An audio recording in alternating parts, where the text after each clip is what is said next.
अपने अंदर मर्दानगी को पैदा करेंगे तो माशरे में जो ये बुराइयां फैली हुई है, ये खानदान जो तश्कील पाता है, निकाह में जो हिंदुआना रस्म रवाज दाखिल हो गई हैं, उनको ख़त्म करने के लिए, उनसे लड़ने के लिए, समाज से और ख़ानदान से उस हिंदुआना रस्म को निकालने के लिए उन मर्दों को आगे आना पड़ेगा। मर्दों को अपनी मर्दानगी दिखानी पड़ेगी। बारात हम किसको लेके जाते हैं? अपने दोस्तों को, अपने मेहमानों को, और बोझ बनते हैं किसके ऊपर? लड़की वालों के ऊपर। अस्सलामु अलैकुम व रहमतुल्लाहि व बरकातुहू। अल्लाह ताला ने मर्द और औरत को इस ज़मीन पर एक दूसरे का हलीफ बनाकर भेजा है ताकि एक बेहतरीन ख़ानदान की नशोनुमा हो। लेकिन एक मर्द, एक औरत अपने मकाम को, अपने हैसियत को नहीं समझती है। इस न समझने की वजह से आपस में नाचाकियाँ, गलतफहमियाँ पैदा होती हैं। और अल्लाह ताला ने जिनको एक दूसरे का हलीफ बनाकर भेजा था, वो एक दूसरे के हरीफ यानी दुश्मन बन जाते हैं।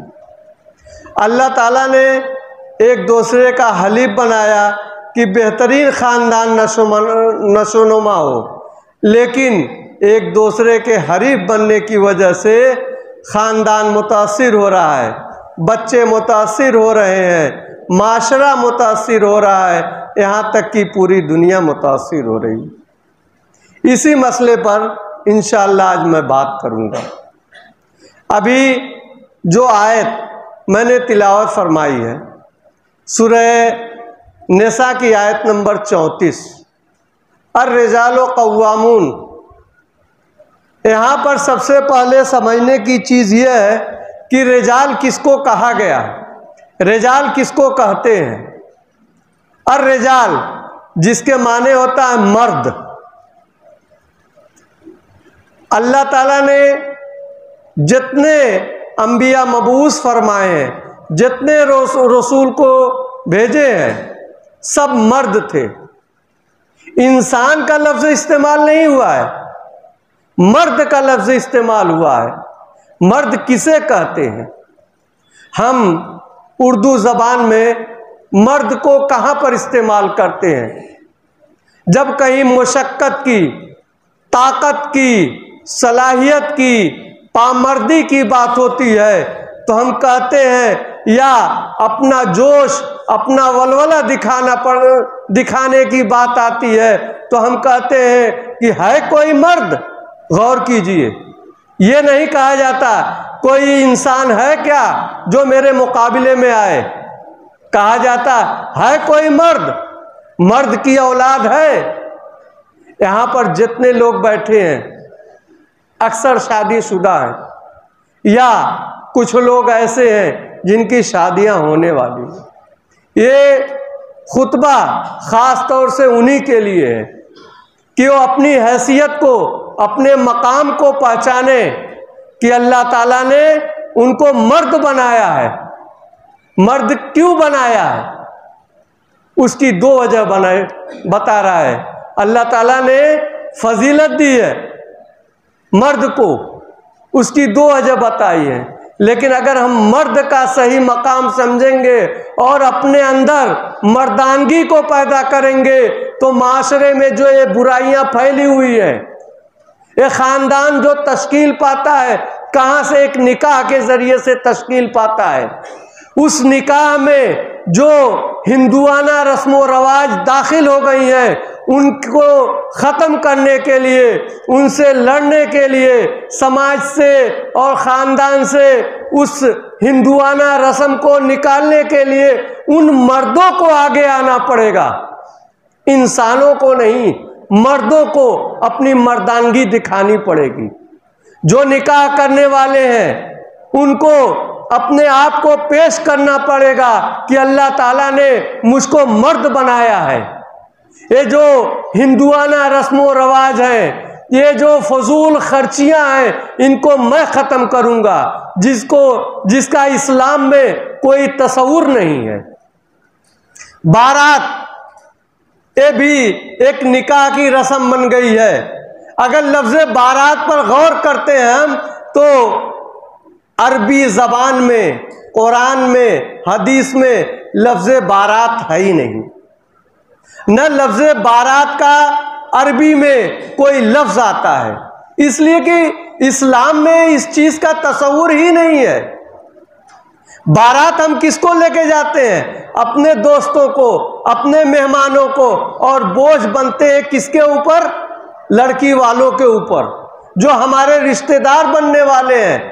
अल्लाह ताला क्या फरमाता है रिश्तेदारों के बारे में कि रिश्तेदारों का, पड़ोसियों का ख्याल रखो। और हम इस तरह से ख्याल रखते हैं कि अपने मेहमानों को ले जाकर उनके दरवाजे पे बैठा देते हैं कि देखिए हम मर्द हैं और ये हमारे मेहमान मर्द हजरात आए हैं, आप इनकी खातिरदारी कीजिए। तो मोहतरम मर्दों, हमें आगे बढ़ना पड़ेगा। जो वली हैं वो भी मर्द हैं, उनको भी आगे बढ़ना पड़ेगा कि हम मर्दानगी को दिखाएंगे। अल्लाह ताला ने हमको इतनी कुव्वत, इतनी सलाहियत दी है, तभी तो मर्द बनाया है। हम कमाएंगे, हम अपने ख़ानदान की परवरिश करेंगे, हम जहेज के करीब नहीं जाएंगे, हम हल्दी मेहंदी ये रसूम जो दाखिल हुई है जिनका इस्लाम में कोई तस्वुर ही नहीं है, उसको ख़त्म करेंगे। निकाह तो बहुत आसान चीज़ है और बहुत सस्ती चीज़ है, हम उसको बहुत महंगी बना दिए हैं। आज हमारे भाई और हमारी बेटियां घरों में बैठी हुई हैं, सिर्फ और सिर्फ फजूल खर्चियों की वजह से। हम दावत का इंतज़ाम करते हैं।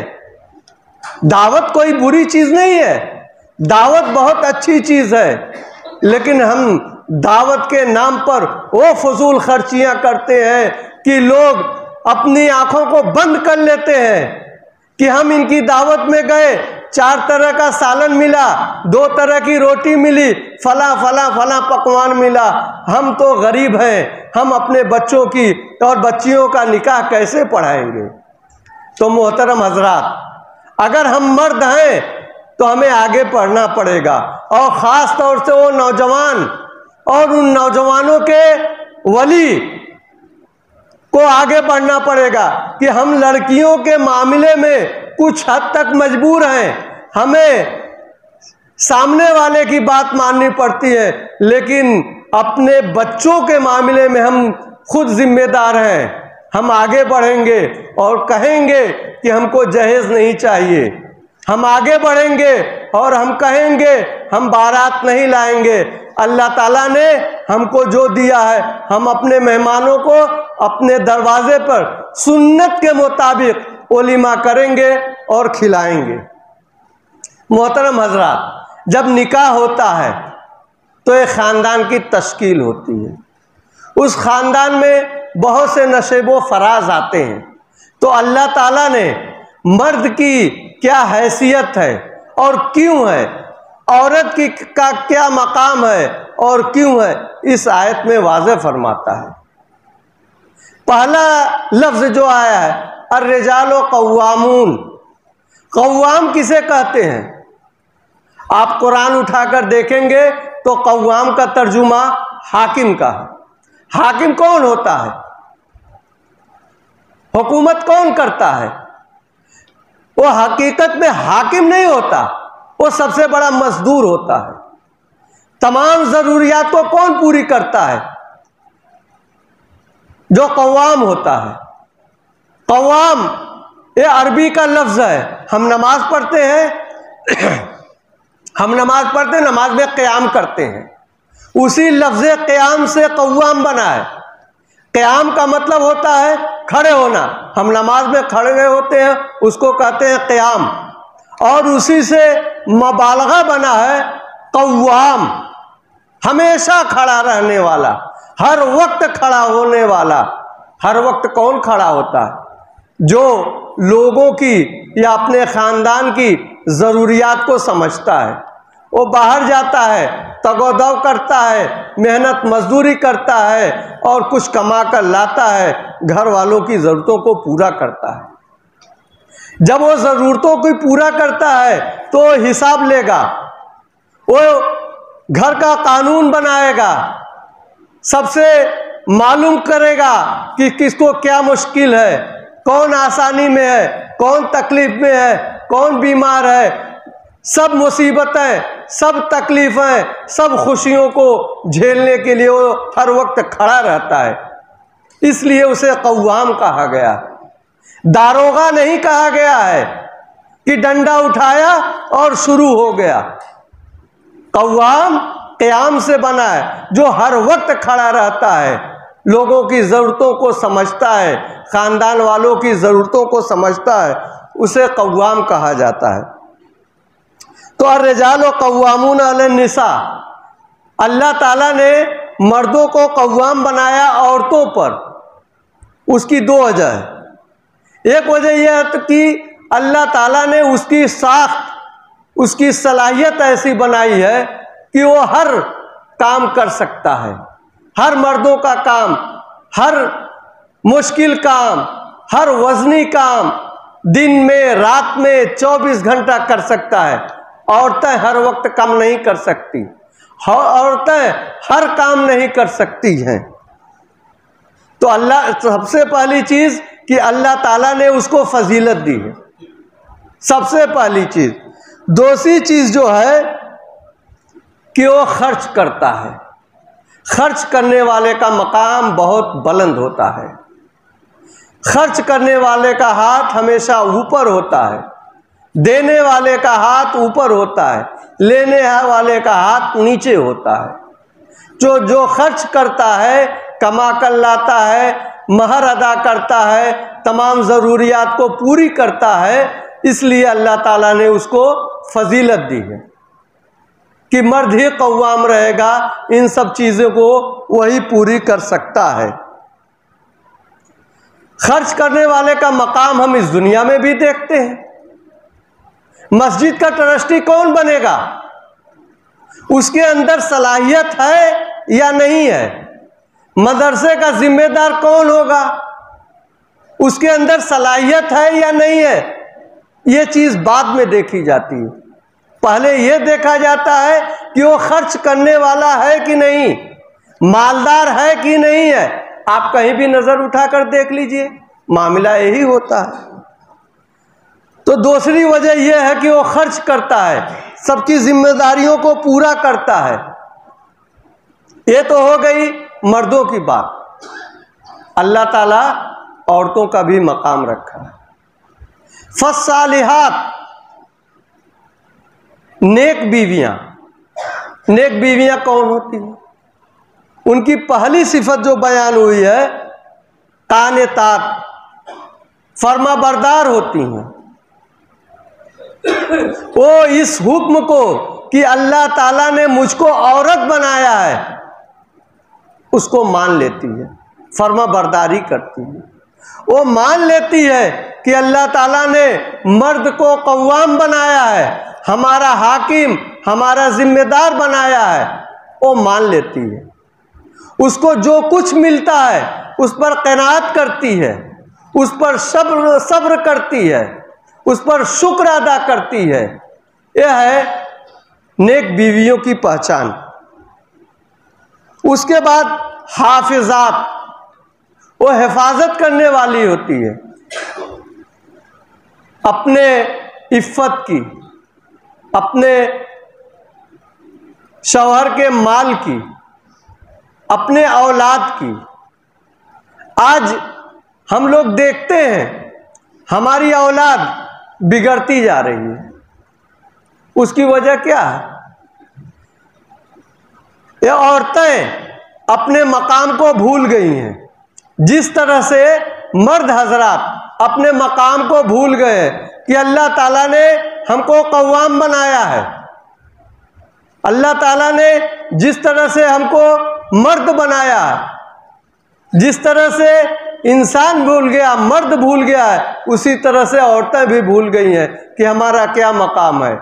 अगर मर्द को याद रहता कि हमारा क्या मकाम है तो घर के फैसले मर्द करता। उस औरत का फैसला नहीं चलता कि नहीं ये मेरी आखिरी औलाद है, ये मेरा छोटा बच्चा है, इसकी बारात इतनी जाएगी, इसकी हल्दी की रस्म पूरी होगी। अगर मर्द फैसला करता, अपने मकाम को समझता, तो ये हिंदुआना रस्म व रवाज हमारे समाज के अंदर नहीं आती। तो अपनी औलाद की, शौहर के माल की और अपने इज्जत की हिफाजत करने वाली होती हैं। उसके बाद वल्लाती तखाफून नुशूज़हुन्न, अब अल्लाह ताला ने मर्द का मकाम बता दिया कि मर्द का मकाम क्या है और उसको अपनी जिम्मेदारियां किस तरह से अदा करनी है। इसी तरह से अल्लाह ताला ने औरत को भी बता दिया कि तुम्हारी जिम्मेदारियां क्या हैं, किस तरह से इसको अदा करना है। उसके बावजूद आपस में कुछ नाचाकियां पैदा हो जाती हैं, कुछ बिगाड़ पैदा होने लगता है, खानदान मुतासिर होने लगता है। तो अब क्या किया जाए? दुनिया के किसी भी मजहब में इतनी रहनुमाई नहीं की गई है अल्हम्दुलिल्लाह जितना कि दीन इस्लाम में रहनुमाई की गई है। कदम कदम पे रहनुमाई की गई है। अगर हम इन उसूलों को फॉलो करते हैं, इन उसूलों को पढ़ते हैं, इस पर अमल करने की कोशिश करते हैं, तो समाज के अंदर, माशरे के अंदर कभी कोई बुराई पनप नहीं सकती। लेकिन हम न कुरान पढ़ते हैं, न कुरान को समझते हैं, न उस पर अमल करने की कोशिश करते हैं, न उसको समझने की कोशिश करते हैं। तो अल्लाह ताला फरमाता है कि अगर खानदान में, मर्द और जन में कुछ बिगाड़ पैदा होने लगे या खौफ हो कि बिगाड़ पैदा हो जाएगा, तो क्या किया जाए? यहां पे लफ्ज़ नुशूज़ इस्तेमाल हुआ है कि नाफरमान होने का खौफ हो। नुशूज़ नाफरमान होने का खौफ हो।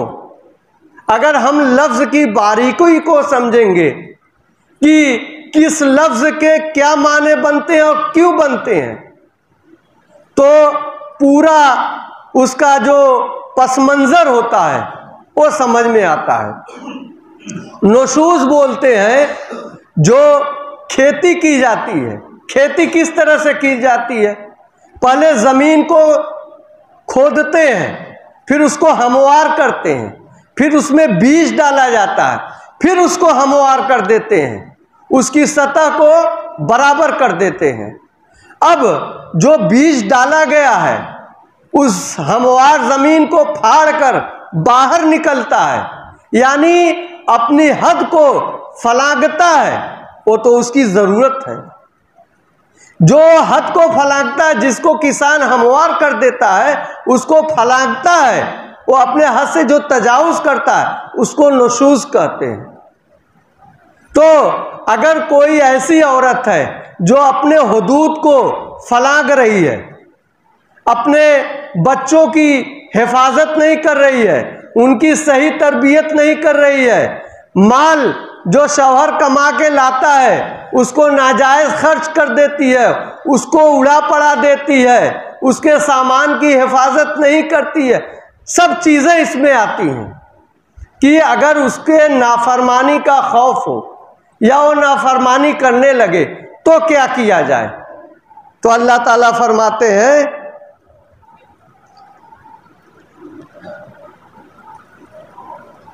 कि सबसे पहले उनको समझाया जाए, उनको नसीहत की जाए, उनको नशेबो फराज बताया जाए कि देखो इस्लाम क्या कहता है, तुम्हारे अंदर ये जो बिगाड़, तुम्हारे अंदर जो ये तब्दीली आ रही है, इसके बारे में इस्लाम क्या कहता है। उसको वाज़ो नसीहत की जाए, उसको कुरान और हदीस की रोशनी में उसको खुद समझाया जाए। किसी दूसरे को दाखिल होने की ज़रूरत नहीं है उसमें। अगर कोई गैर दाखिल होता है, और गैर दाखिल कैसे होता है? औरतों की वजह से। जो लफ्ज़ हाफिजात इस्तेमाल हुआ है इससे पहले, वो हिफाजत करने वाली होती है। किस चीज़ की?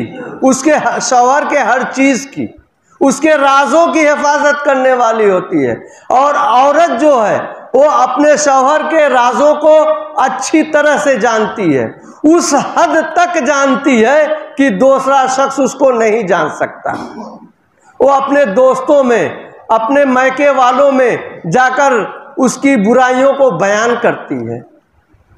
तो हिफाजत करने वाली नहीं होती है। सिर्फ माल की हिफाजत नहीं है, हर चीज की, उसके राज की, उसके औलाद की, उसके सामान की, उसके घर की, हर चीज की, उसके नफ्स की, अपने नफ्स की, हर एक चीज की हिफाजत करने वाली, हर एक चीज की मुहाफिज होती है।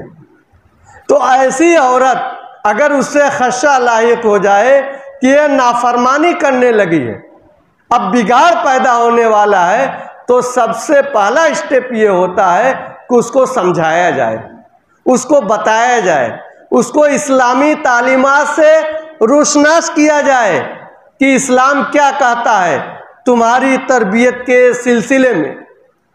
अगर वो मान गई तो खामोश हो जाना चाहिए, और उसके बावजूद नहीं मानती है, समझाने के बावजूद नहीं मानती है, तो दूसरा तरीका ये है, दूसरा कदम हमें ये उठाना है कि अपने बिस्तर को उसके बिस्तर से अलग कर लेना। घर नहीं छोड़ना है, भाग नहीं जाना है, इसलिए कि मकसूद क्या है? तरबियत। तो बिस्तर को अलग कर लेना है, इसलिए कि एक मर्द की और एक औरत दोनों की ख्वाहिश होती है कि हम एक दूसरे के साथ रहें। एक तरह से ये एक सज़ा हुई, पहले नसीहत, उसके बाद एक हल्की सज़ा। अगर वो मान जाती है, अगर वो सुधर जाती है, अगर अपने अंदर तब्दीली करती है, तो फिर खामोश हो जाना चाहिए, और जैसे पहले माहौल चल रहा था, जैसे ख़ानदानी निज़ाम चल रहा था, वैसे चलाना चाहिए। और अगर इसके बावजूद भी, समझाने के बाद, बिस्तर अलग करने के बाद, अगर वो अपने अंदर चेंजिंग नहीं पैदा करती है, तो फिर उसको मारना है, लेकिन कत्ल नहीं करना है। इसलिए कि अगर कत्ल कर देते हैं तो जो मकसूद है वो फौत हो जाएगा। यानी उनको समझाना, उनकी तरबियत जो मकसूद है, अगर वो नहीं है, तो अगर वो औरत को कत्ल कर देते हैं, वो नहीं बचती है, तो तरबियत चे माना दारद, तो उसको मारना है। हदीस में कई मकाम पर उस मार की नवैयत बयान की गई है कि हल्की फुल्की सज़ा देनी है, चेहरे पर नहीं मारना है, ऐसा नहीं मारना है कि टूट फूट जाए, बस एक तरबियत के निगाह से कि इनके अंदर सुधार पैदा हो जाए, उस नीयत से मारना है। और वो सुधर जाती हैं, मान जाती हैं, अपना पुराना रवैया, अपनी पुरानी रविश को छोड़ देती हैं, तो फिर मामलात को, हालात को मामूल पे लाना चाहिए। उनके पीछे नहीं पड़ना चाहिए कि तुम्हारे अंदर ये बुराइयां थीं, खामोशी इख्तियार करनी चाहिए। या हर वक्त उनके पीछे नहीं पड़ना चाहिए कि तुम्हारा ये काम गलत, ये काम गलत, कपड़ा ऐसे रखती हो, खाना ऐसे बनाती हो, नहीं करना चाहिए। अगर आप माहौल को, ख़ानदान को एक बेहतरीन ख़ानदान बनाना चाहते हैं, इसलिए कि हर वक्त अगर आप पीछे पड़ेंगे तो उसके अंदर बजाय सुधार आने के बिगाड़ आना शुरू हो जाएगा। तो मोहतरम हजरात, आज के खुतबे में चंद चीज़ें आई हैं, अगर गौर किया जाए तो 2 से 3 चीज़ें आई हैं। नंबर 1, अर्रिजाल यानी मर्द। मर्द किसे कहते हैं? मर्दानगी किसका का हवाला क्यों दिया जाता है। उसके बाद कव्वाम, हाकिम, जिम्मेदार, दारोगा नहीं, जुल्म करने वाला नहीं, मारने पीटने वाला नहीं, कफालत करने वाला, उनकी ज़रूरियात को पूरी करने वाला। उसके बाद जो माशरे में बुराइयां पैदा हो गई हैं उसका तज़किरा हुआ है कि हमें शादियां कैसी करनी चाहिए। हुजूर अकरम सल्लल्लाहु अलैहि वसल्लम और सहाबा कैसे शादियां करते थे, उनके जहेज़ के लवाज़िमात क्या रहते थे। हमारे यहाँ इस्लाम में निकाह कितना आसान है, लेकिन हम किसको कितना मुश्किल बनाते जा रहे हैं। महर है, लोग शादियों में कई कई लाख रुपया खर्च करेंगे, लेकिन जो मोहर ज़रूरी है, वाजिब है, उसको अदा करने में कानाकानी करेंगे। इतनी कम मोहर रखेंगे कि जो कि 1 रोज़ का 2 रोज़ का खर्च होता है। शादियों में, बारात में कई लाख खर्चा करेंगे, लेकिन मोहर की अदायगी नहीं करेंगे। हमें जहेज से छुटकारा अगर लेना है तो हमें पेश करना चाहिए कि इस्लाम में जहेज नहीं है बल्कि विरासत है। विरासत का तस्वुर पेश करना चाहिए कि हम बच्चियों को ज़मीन और जायदाद में हिस्सा देने वाले हैं। ये तो हिंदुओं के यहाँ है कि इसको जो भी देना है आज देकर मामला ख़त्म करते हैं, अब तो इसको कुछ मिलने वाला नहीं। लेकिन इस्लाम में ये नहीं है। उसके बाद जो बात कही गई है कि औरतों का क्या मकाम है, औरतों को कैसे रहना चाहिए। अगर वो अपने दायरे कार में नहीं रहती हैं, उसको फलांगने की कोशिश करती हैं, तो हमारा रद्द अमल क्या होना चाहिए। ये चंद चीज़ें थी। अल्लाह ताला हमको समझने से ज़्यादा इस पर अमल करने की तौफीक अता फरमाए। व आखिर दावाना अनिल हम्दुलिल्लाहि रब्बिल आलमीन।